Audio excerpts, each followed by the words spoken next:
नाग पर टिकी हुई क्यों रहती? तो उस विद्वान ने कहा, इस दृष्टि से तो मैं कह सकता हूं कि सबसे बड़ा तो शेषनाग है। दूसरे विद्वान ने कहा, अगर शेषनाग बड़ा होता तो वो शंकर जी के गले में क्यों पड़ा? फिर कहा शंकर जी बड़े, तो कहा नहीं, शंकर जी भी बड़े नहीं हो सकते। क्यों? क्योंकि अगर शंकर जी बड़े होते तो हिमालय पर क्यों बैठते? तो फिर उत्तर आया, फिर तो हिमालय बड़ा है। का नहीं, हिमालय भी बड़ा नहीं हो सकता। अगर हिमालय बड़ा होता तो हनुमान जी, पता होगा हनुमान जी उठाकर ले गए थे। जब लक्ष्मण को मूर्छा लगी थी तो हनुमान जी उस हिमालय को ही उठाकर ले गए। तो कहा हिमालय बड़ा नहीं है, बड़े तो हनुमान जी है। फिर विद्वान ने कहा नहीं हो सकता, अगर हनुमान बड़े होते तो वो श्री राम के चरणों में क्यों रहते? बड़ा तो किसी के चरणों में नहीं रहता, सब उनके चरणों में रहते हैं। लेकिन हमने देखा, कोई भी तस्वीर देख लीजिए, हनुमान जी कहाँ बैठते हैं? राम के श्री चरणों में बैठते हैं। तो उन्होंने कहा हनुमान बड़ा नहीं, राम बड़े हैं। फिर कहा नहीं हो सकता, अगर राम बड़े होते तो गुरु वशिष्ठ के चरणों में क्यों झुके? वो तो गुरु वशिष्ठ जब भी आते सामने जाते। हमने देखा सद्य मुनि प्रवर को, बंधु इतने छोटे छोटी साथियां हैं, फिर भी सद्य मुनि प्रवर सामने आते हैं, गेट तक पधारते हैं, वापस पहुंच जाते हैं। बंधु तो कह रहे हैं कि अगर राम जब वशिष्ठ आते थे तो राम सामने जाते थे, उनके चरणों में झुकते थे। तो मुझे लगता है राम भी बड़े नहीं, बड़े कौन हुए? वशिष्ठ गुरु। परंतु मैं ये कहना चाहती हूँ कि दुनिया में अगर कोई बड़ा है तो गुरु है। गुरु से बड़ी कोई चीज नहीं हो सकती। और बंधु हम सौभाग्यशाली हैं कि हमें आचार्य तुलसी जैसे गुरु मिले। गुरु नहीं बंधु, महागुरु मिले।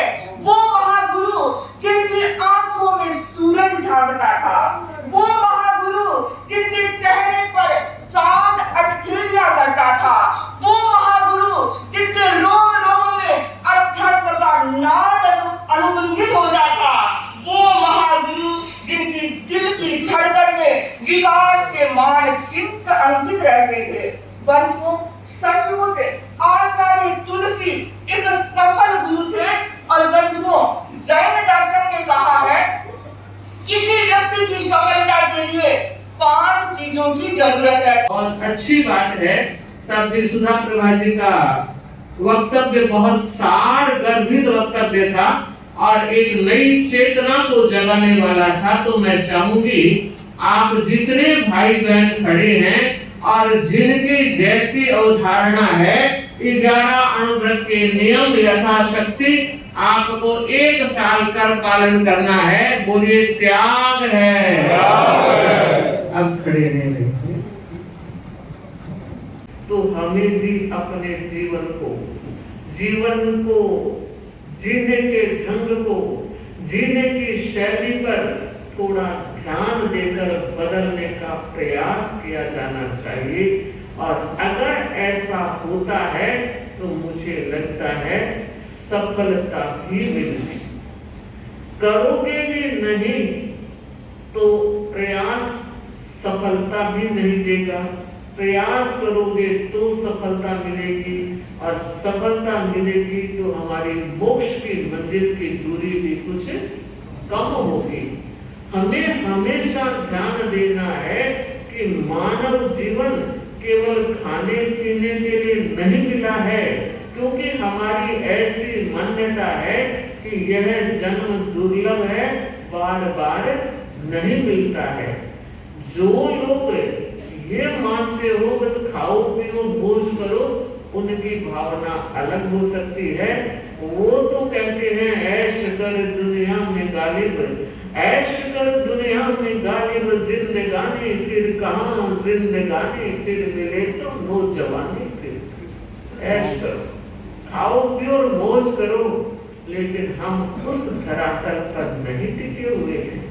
हमें एक संस्कार मिला है, एक संस्कृति मिली है, प्रभु महावीर का शासन मिला है, गुरु भगवंतों की प्रेरणा मिल रही है, तेरा पंथ जैसा नंदन वन हमें मिला है। ऐसे नंदन वन को पा करके, भिक्षु शासन को पा करके और ऐसी व्यात्माओं के मार्गदर्शन में रह करके, आचार्य भगवंतों की शरण प्राप्त करके भी अगर हम सुधार की दिशा में आगे नहीं बढ़े तो हमें विचार करना है, सोचना है, चिंतन करना है। और चिंतन के लिए क्षितिज खुला है, बस इंतजार है कब हम चिंतन को क्रियान्विति का पथ देते हैं और कब मंजिल की दूरी को कम करते हैं। तो मंगल कामना आपकी और हमारी मंजिल की दूरी हर दिन कम होती चली जाएगी। सप्ताह में 7 बार होते हैं और 7 बार हमारे लिए मंगलकारी हो, कल्याणकारी हो। आज मंगलवार है। जय जय धर्म साधु